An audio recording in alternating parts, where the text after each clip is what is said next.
Oh, God. I didn't realize I was holding my breath. Oh my God, it was so intense and exciting. I, I feel like I could just jump right into the third season.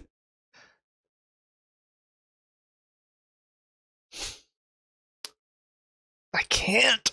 What's up, guys? Mason the Brock Henderson here, and this is Criminal Minds Evolution Season 2, Episode 9, Stars and Stripes. Perfect setup for a finale, in my opinion. You've got all the different moving pieces culminating, coming together for the finale. A few pieces that are still kind of out there on the board that we don't really know what they're for yet, and I feel like we'll probably get some explanation, or it's going to lead into Season 3 possibly. But a very exciting climax for this episode that will probably carry through into next episode and maybe even to the following season. But finally getting to see the guy who's behind a lot of this stuff, behind Gold Star, behind the group that is trying to train these kids to work for them and basically, as has been put before, be directable psychopaths. He seems like the perfect fit for it. Very, as they said in this episode, narcissistic. He knows exactly what he's doing and thinks he's above any sort of repercussions, which I think he's about to get a kick in the teeth in that regard in the form of Jade and what she's about to do, or did, I guess. But one thing I will say that I actually had to go back and watch the episode whenever the idea of what was behind Gold Star and what Rossi and Gideon came up with. I had to go back and watch that episode and remind myself, okay, what was in the paper?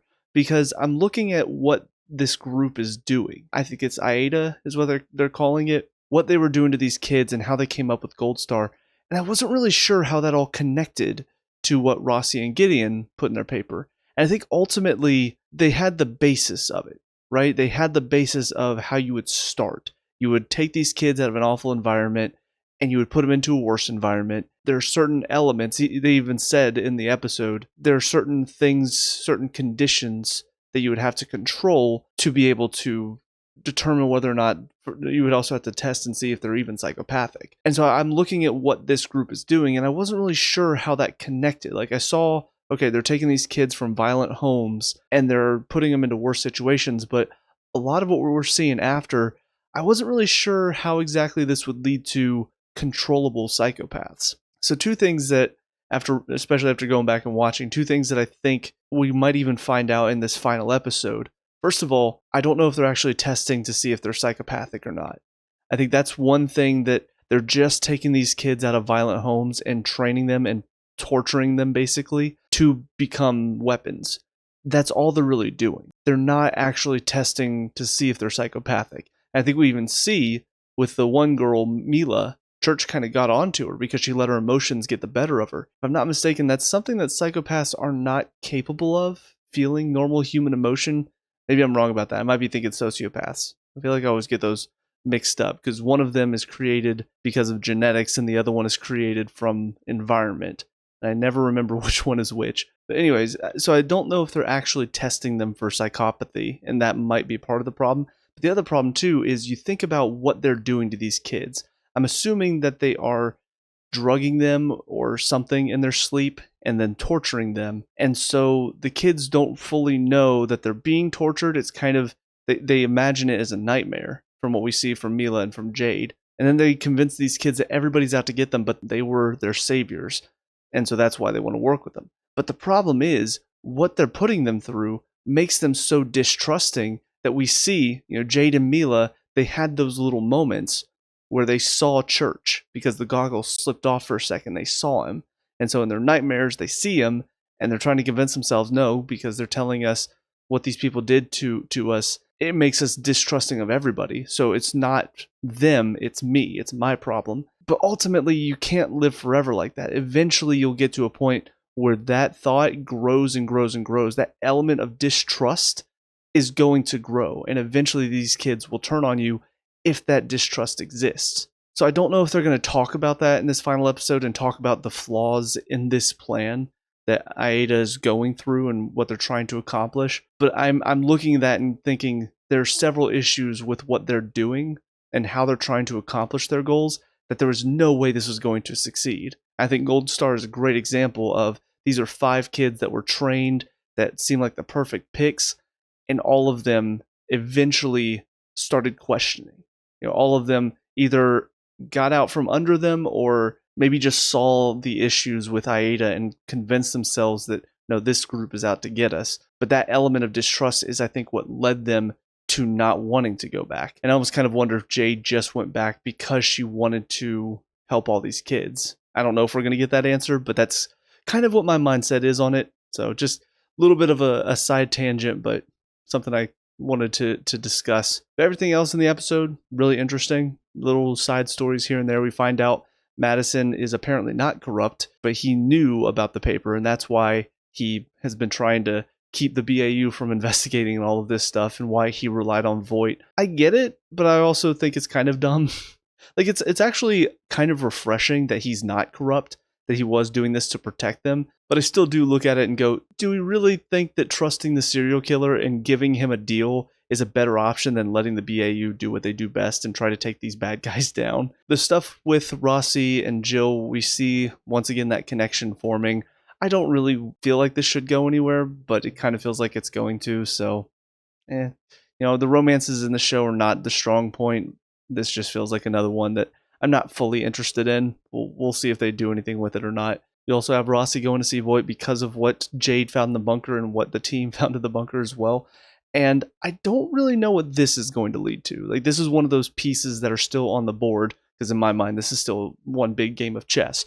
But this is one of those pieces that I don't really know how it connects. I don't know how it's in play right now, because Voight sends Jade to this bunker that has all of this information. And so you think, okay, so he's trying to get Jade to go after the BAU. But then she just goes back to the compound with Dana. That's what this is leading to, is they're about to take Church and all of this down.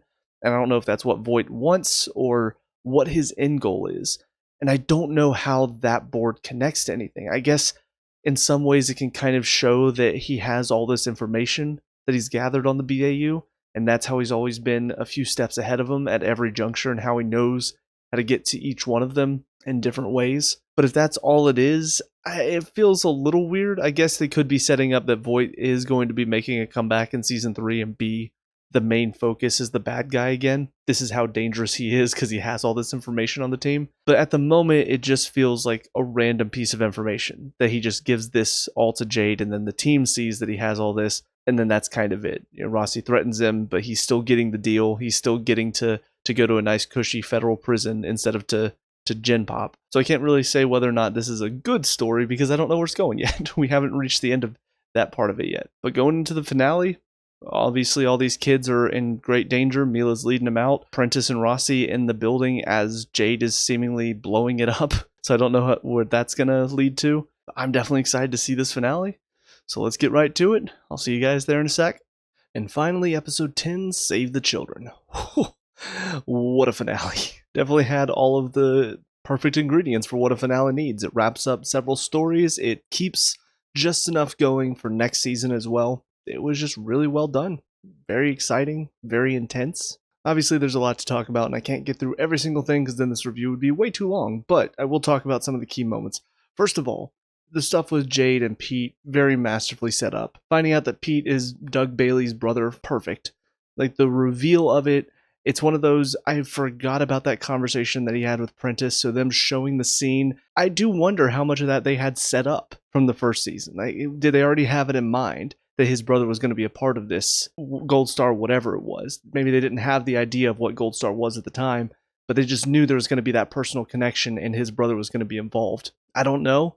But the scene, especially seeing it in this context, it really does show that there was something there that he didn't want to talk about. So that was very well set up. Jade as well, brilliantly handled this season. Because by the end of it, I feel awful for her. I felt awful for Damien as well whenever he kind of realized what he had done. But that final moment with Jade, where she realizes all she's done, Pete is willing to turn himself in because while he has done some bad stuff, a lot of it was done because he didn't realize what he was doing. He's not done what Jade has done. Like, she has killed multiple people, mutilated multiple people. She's done a lot of awful stuff, thinking that she was in the right, thinking she was getting back at people.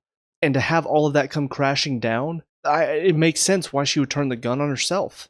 And it's crazy, but I feel awful for her. There was a chance in my mind that they would just have her take herself out. But the fact that she didn't, the fact that Prentice managed to convince her not to, it was a nice feel good moment for the season that has been very, very heavy to get through.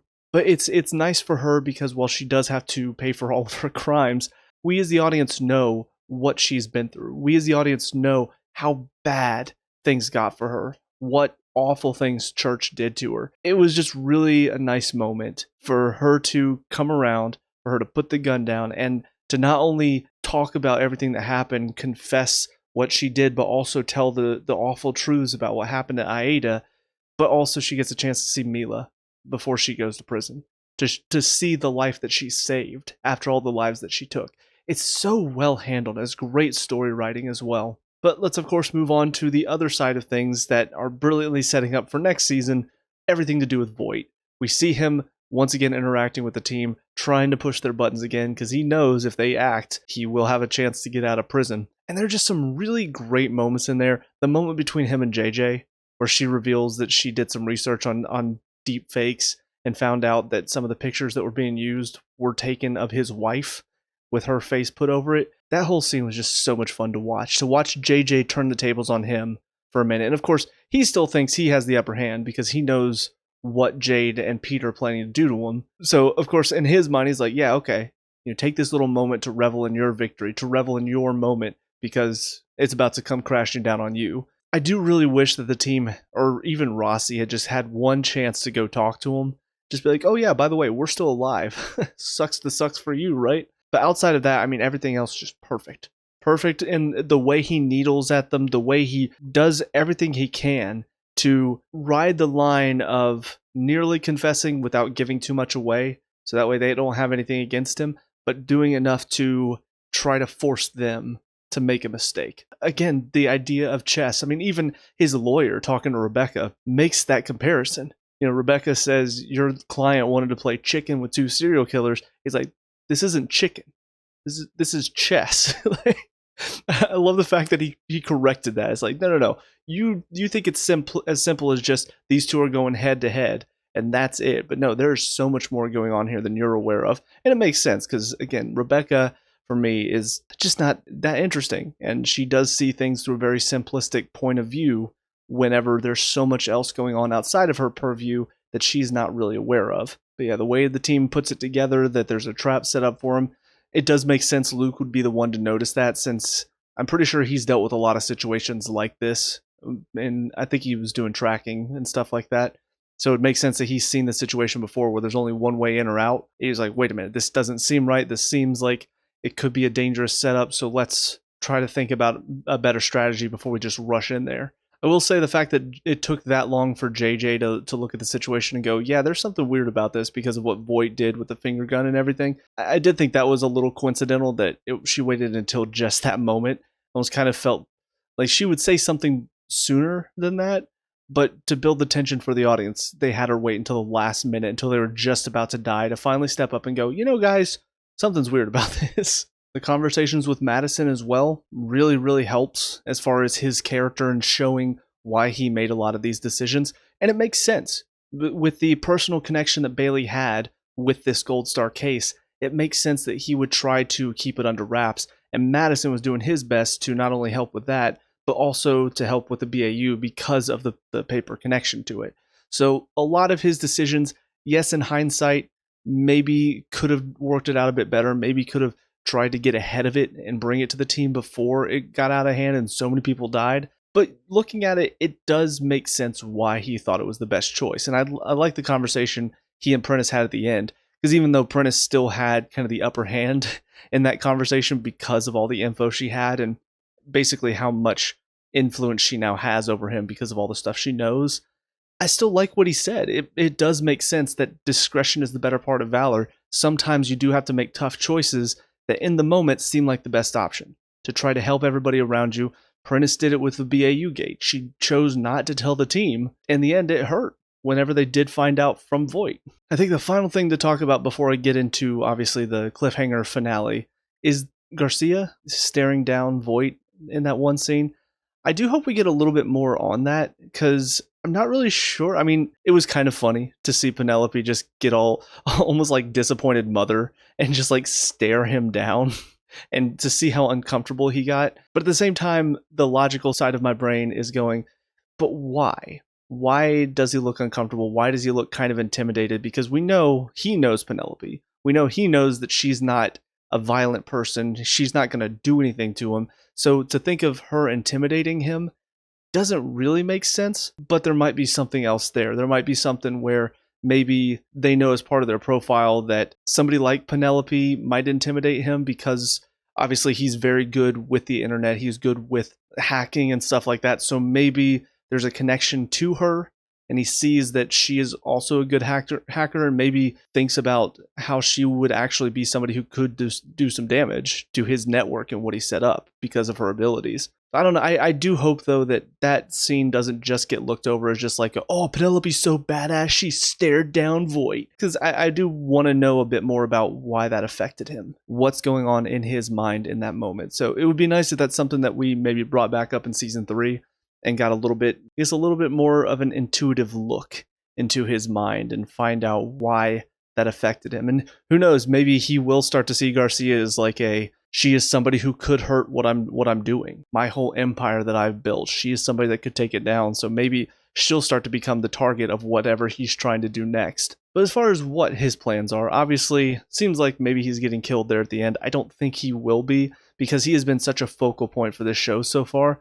I feel like them killing him off wouldn't make sense for what this show is seemingly trying to do, showing how big his network is and showing all the connections he has. I'm assuming his network's going to be tied into whatever main story we've got for season 3. Either that or he'll become the main focus again for season 3. I don't really know. But assuming he's not dead, my thought process is he wanted to get into Gem Pop because he wanted to get attacked. He knew people would come after him. And I don't know if maybe that would give him some leeway with where he could get moved. I don't know if that would give him something to go to like a judge or something and say, look, I got attacked. Can't I just get out of here? Or, I mean, even just if he gets attacked, maybe he gets wounded badly enough they can't treat him in the hospital. It wouldn't be a hospital. It would be like a nurse's office in the prison. And so he has to get moved to a hospital. And that puts him in a better position to escape whenever he gets his strength back or something along those lines. I don't know. But it feels like this is something he wanted. It feels like he would prefer to get attacked because that sets up for him to be able to do something. I don't know what, but that's where my mind goes going into season 3. So we'll see if I'm right on that. There's a big part of me that does just want to jump right into season 3 when it comes out next week, which it's funny because I'm recording this a week away. It comes out May 8th. I'm recording this on the 1st. But I think this review will go up like the 6th, maybe. So it's only going to be a couple days. There's a part of me that does sort of just want to wait until season 3 comes up and just watch through it. But I'll probably save it for another time. Jump into other shows. Maybe go back to Marvel. Maybe go back to Star Wars. I don't know. I'm still really debating on what show I want to watch next. But season 3 for this show definitely has me excited.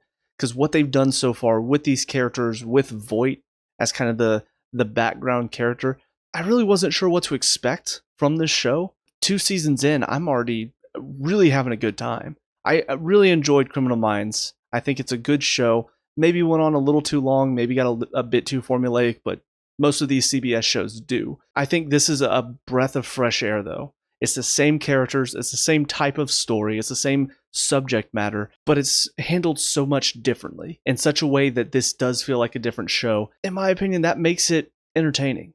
They've changed up the formula so much that I don't really know what to expect anymore. And I think that's great for this show. I think it's great for these characters as well. They have different places to grow to. I still do think a lot of the romantic stuff, the relationships, the goofy jokes and all of that, you know, people getting high, people talking about smelling like, you know, they don't wipe whenever they go to the bathroom. Those moments do take me out of it occasionally. But overall, the story, the writing, the characters, they're all so well handled that I can overlook those moments. I can still have a really good time with this show. And I have to give credit to, I don't know who the directors, the writers, the creators, I don't know if they are connected to the original show or if these are new people that have come in and taken over.